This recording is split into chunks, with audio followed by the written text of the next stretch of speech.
Speaking of tough decisions, speaking of tough calls, last week we heard at the Republican convention, we heard our opponents, we heard them pledge that they too had the courage to make the tough calls.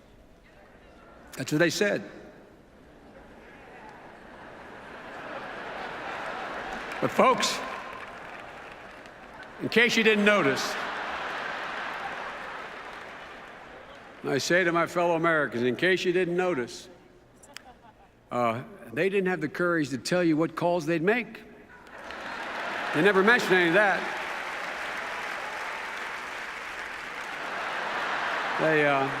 Mrs. Robinson, you watched from home, I guess, from the White House. You heard them talk so much about how they cared so much about Medicare, how much they wanted to preserve it. That's what they told you. But let's look at what they didn't tell you. What they didn't tell you is that the plan they have already put down on paper would immediately cut benefits from more than 30 million seniors already on Medicare. What they didn't tell you is the plan they're proposing would cause Medicare to go bankrupt by 2016. And what they really didn't tell you is if you want to know, they're not for preserving Medicare at all. They're for a new plan. It's called voucher care. Look, folks, that's not courage. That's not even truthful. That's not even truthful. In Tampa, they talk with great urgency about the nation's debt and the need to act now. But not once, not one single time did they tell you that they rejected every plan put forward by us, by the bipartisan Simpson-Bowles Commission they referenced, or by any other respected group to reduce the national debt. They were not for any of them. Why? Because they're not prepared to do anything about the debt if it contained even $1, I'm not exaggerating, even $1 or 1 cent in new taxes for millionaires. Folks, that's not courage and that's not fair. Look.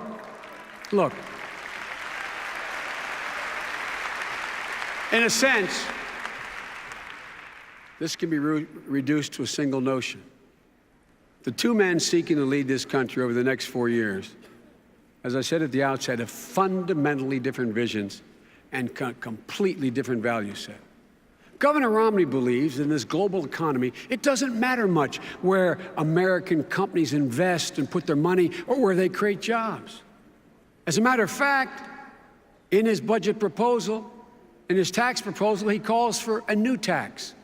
It's called a territorial tax, which the experts have looked at, and they acknowledge it will create 800,000 new jobs, all of them overseas, all of them. And what I found fascinating, the most fascinating thing I found last week was when Governor Romney said that as president, he would take a jobs tour. Well, with his support for outsourcing, it's going to have to be a foreign trip. It will. Look, President Obama knows that creating jobs in America, keeping jobs in America, bringing jobs back to America is what the president's job was all about. That's what presidents do, or at least supposed to do. Folks, Governor Romney believes it's okay to raise taxes on middle classes by $2,000 in order to pay for literally another $1 trillion tax cut for the very wealthy. President Obama knows that there's nothing decent or fair about asking people with more to do less and with less to do more. Governor Romney believes that kids like our dreamers, those immigrant children who were brought to America's shores through no fault of their own, he thinks they're a drag on the American economy. President Obama believes that even though those dreamers, those kids, didn't choose to come here, they have chosen to do right by America, and it's time for us to do right by them. Governor Romney.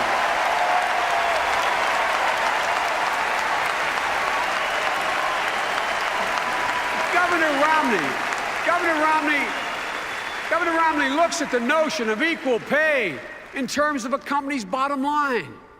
President Obama, he knows that making sure our daughters get the same pay for the same jobs as our son is every father's bottom line.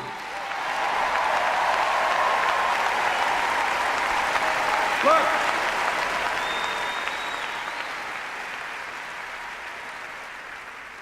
I kind of expected all that from them, but one thing truly perplexed me at their convention. The thing that perplexed me most was this idea they kept talking about the culture of dependency. They seem to think you create a culture of dependency when you provide a bright, young, qualified kid from a working-class family a loan to get to college, or when you provide a job training program in a new industry for a dad who lost his job because it was outsourced. Folks, that's not how we look at it. That's not how America's ever looked at it. What he doesn't understand is all these men and women are looking for is a chance. Just a chance to acquire the skills to be able to provide for their families so they can once again hold their heads high and lead independent lives with dignity. That's all they're looking for. Look.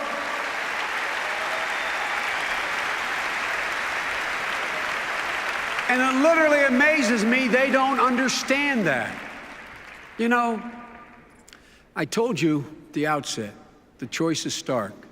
Two different visions, two different value sets. But at its core, the difference is able to reduce to be a fundamental difference. You see, we, most Americans, have incredible faith in the decency and hard work of the American people. And we know what has made this country. It's the American people. As I mentioned at the outset, 4 years ago, we were hit hard. You saw your retirement accounts drained, the equity in your homes vanished, jobs lost around the line. But what did you do as Americans? What you've always done. You didn't lose faith. You fought back. You didn't give up. You got up. You're the ones.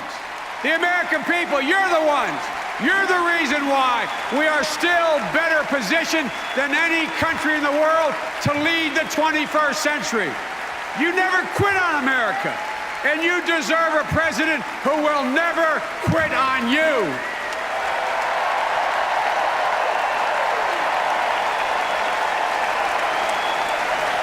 And folks, there's one more thing. One more thing our Republican opponents are just dead wrong about. America is not in decline. America is not in decline. I've got news for Governor Romney and Congressman Ryan. Gentlemen, never, ever, it never makes sense. It's never been a good bet to bet against the American people.